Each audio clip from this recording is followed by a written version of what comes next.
Okay, so nandito na naman po tayo para maglahad at magpakita ng isang hindi magandang balita dahil po nabulabog ang mga taga Davao nitong mga sundalong ipinadala ng US government mismo sa syudad. Ang alam po natin, ang balikatan this year, 2024, nangyayari po dyan sa may Luzon. Pero ang tanong, bakit po halos dito sa Davao, maraming mga sundalong Amerikano na nagkalat ngayon? Ito ngayon ang nakakabahala dahil ngayon lang po nakakita ang mga tao kung bakit maraming mga sundalong Amerikano mismo sa siyudad ng Davao. Unang-una, ayon sa ating napagkasundoang balikatan, kung saan po ang balikatan, di ba po dapat na doon lang po ang mga sundalong foreigner, lalong-lalo na nitong mga sundalong Amerikano. Pero ito ang nakakagulat ngayon kung bakit mismo dito sa siyudad ng Davao City ay napakaraming sundalong Amerikano ang nandito. Hindi ba ito ang tinatawag natin na the second wave, na kung saan yung unang pinadala ni Marcos na mga SAP para hulihin o dakpin itong si Pastor Kibuloy ay napurnada. So, kumbaga ngayon, nagpadala sila ng American troops para gawin na naman ang paghuli kay Pastor Kibuloy. Mga kababayan, ito po ay labag na sa ating sobereintiya, na kung saan may mga foreigner na sundalo na umaabot na dito sa Davao City. Nakakabahala na po ang administration nitong si Bangag Marcos. Mga Pilipino, kailangan na po natin magsalita, lumabas, speak out ang ating mga nararamdaman, ilabas po natin ang hindi na makatarungan na mga desisyon nitong administration ni Marcos. Pero bago po yan, panoorin po natin itong isang political commentator na Mr. Ed Hubalgat, na kung saan meron po siyang sinabi rito o kanyang naobserbahan na hindi na po maganda ngayon sa administration ni Marcos, lalong-lalo na itong binanggit po natin na nagkalat ng mga sundalo dito po sa siyudad ng Davao City. Panoorin po natin para maintindihan po natin ang mga legal o eksperto na political analyst, dahil sila po ang may kakayahan mag-interpret ng mga ganito. Nakakabahala umano ang pagdagsa ng mga Amerikanong sundalo sa Davao City, lalo't wala namang gulo sa lugar.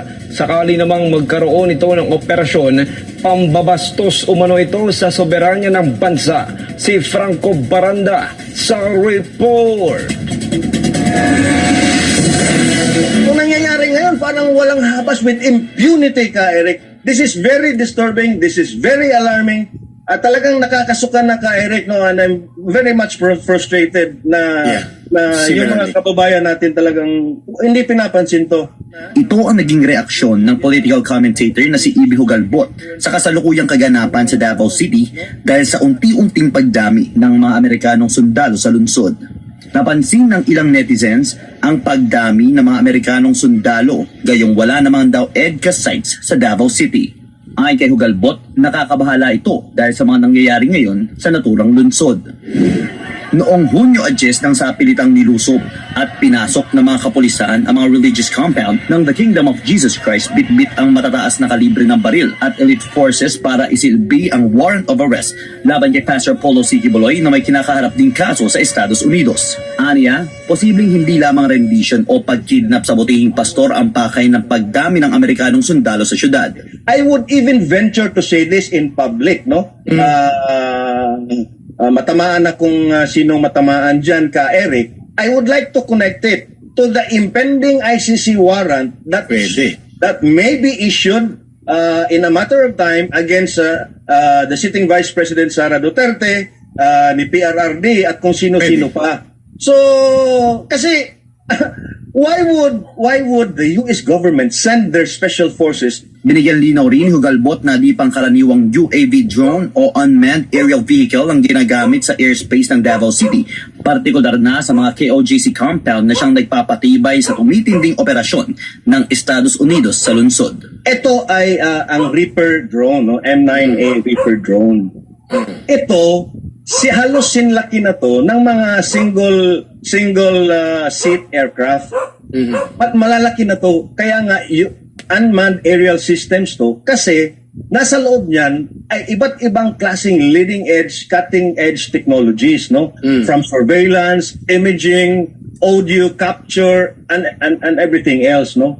But to connect it to the foreign intervention ka, Eric, itong mga drones na to are highly classified. At ang mga operators niyan are highly trained. And when drones like this are flown, you do not assign it to somebody without the proper top secret clearance. Sa video ay makikita rin ng mga US troops na malalaking tao na kung ituring pa ni Hugalbot ay di ordinaryong sundalo sa Amerika. Bagkos ito raw yung mga uri ng sundalong ginagamit sa mga classified operations ng Navy SEAL. US troops, and these are not just ordinary troops. Yes. Yung ordinary serviceman ng Amerika, hindi mo mapapansin yung laki ng katawan, yung mga ano. These are images of people that I think are from Navy SEAL. either the Green Beret or the US Navy SEALs. Navy Now, the SEALs. US Navy SEALs are actually the ones who are in charge of these drones. These drones have been used in the drone attacks in Pakistan, Pakistan, in the Iran. drone attack in Iran, where it killed a senior military official Si- during the presidency of Donald Trump. Si General Sulaiman.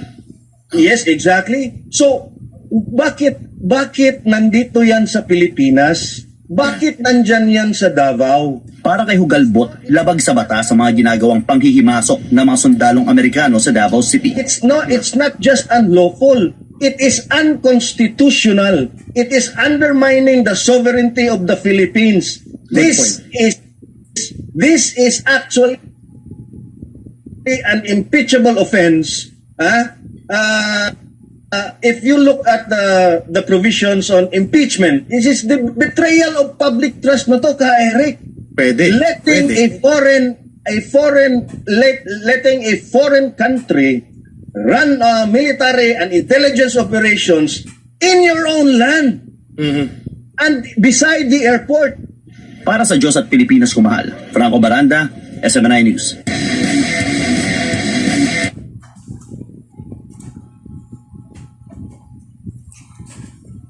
Mga kababayan, nakikita naman natin itong comment ng isang political analyst na talagang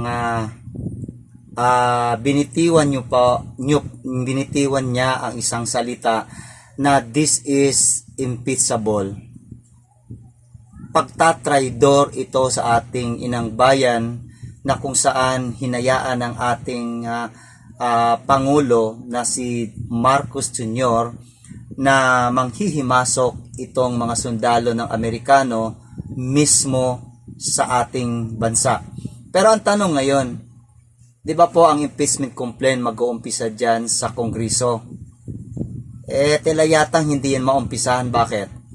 Di ba po ang Diyos ng Kongreso ngayon ay si Tambaluslos, si Speaker Romualdez, di ba po? Kung merong impeachment complaint laban kay Marcos, hindi na po mabilang ng ating mga daliri. Napakaraming technical offense mismo si Marcos Jr.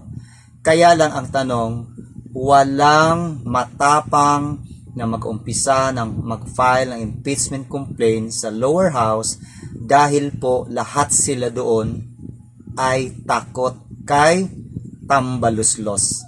Sa anong kadahilanan? Pera-pera lang yan.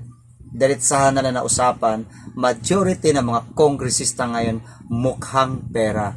Kasi hoda, wala kang pagkain, ang importante may laman ang kanilang bulsa at meron silang madalang pera sa kanilang mga district, and at the same time, lilinlangin nila ang mga taong bayan sa kanilang iba't ibang probinsya na meron daw silang isang proyekto, mga magnanakaw. Alam nyo po, sa administration ngayon ni Marcos, kaliwat kanang nakawan, pagnanakaw, walang katapusan na pagnanakaw. Binubusog nila ang kanilang mga bulsa, pati ang buo nilang pamilya halos nasa administration ni Marcos.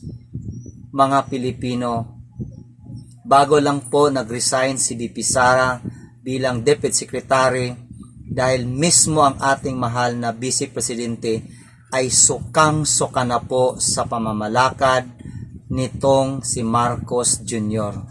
Kaya po, it is a good news to all maisog DDS na meron na po tayong isang leader na matawag nating opposition na siyang magdala ng boses kontra nitong madilim na dilirato ni Mr. Marcos.